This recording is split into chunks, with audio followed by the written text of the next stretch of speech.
આવ્યા છીએ તુલસી શ્યામ રૂક્ષ્મણી માતાજીના મંદિરે દર્શન કરવા માટે. તો રમેશભાઈ પટેલ જે બાઢડાના વતની છે અને બાઢડા રામવાડી ગોદડિયા બાપુના આશ્રમમાં ખૂબ સરસ મજાની સેવા આપે છે મિત્રો, અને એમની સેવા અદ્ભુત છે. તો અમે બંને અત્યારે અહીં સાથે દર્શન કરવા માટે આવ્યા છીએ. તો અમને એક અહીં વડીલ દાદા જે છે એ મળી ગયા છે. તો આ રૂક્ષ્મણી માતાજીનું જે મંદિર છે એમના વિશે એ માતાજી વિશે થોડી માહિતી આપશે આ દાદા. તો દાદા જય માતાજી. જય માતાજી, જય શ્યામ. હા, જે શ્યામ સુંદર ભગવાન તુલસી શ્યામમાં બી રહ્યા ને ત્યારે અહીંયા તુલ નામનો રાક્ષસ હતો, એનો ભય દાદો હતો. ઓરસોરો બાર ગાંવ ઉપર માણસો ન રહેવા દેતો. પછી ત્યાં ભગવાનની ખુદ મૂર્તિ હતી, કરમદીનું ઝાડ હતું, ત્યાંથી રાખડો ખોદ્યો, ત્યાંથી શ્યામ ભગવાન પ્રગટ થયા. પછી રાક્ષસનો વધ કર્યો ભગવાને.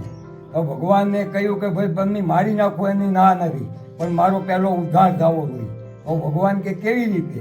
તો કે પહેલું નામ મારું અને પછી તમારું. તો કે કેમ? તો કે તુલસી શ્યામ નામ રાખ્યું. તુલ નામનો રાક્ષસ હતો, પગીધું તુલ નામના રાક્ષસનું છે.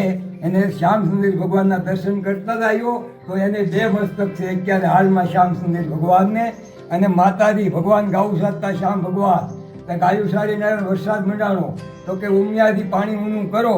3 વખત કહ્યું એટલે માતાજીએ કાનહુરી ન ધરી. એટલે ભગવાનને ખીચડી એટલે માતાજી રીસાણા એટલે ડુંગર ઉપર ચડી ગયા. ત્યારે ભગવાને કહ્યું ભાઈ તો તમે ડુંગર જો, હું નીચે રે, મારા ભક્તો અહીંયા આવશે ને તમારા ભક્તો ત્યાં આવે, હું મનાવવા નહીં આવું. આ વર્ષ થઈ ગયા 992. વાહ દાદા વાહ, તમે ખૂબ સરસ મજાની માહિતી આપી.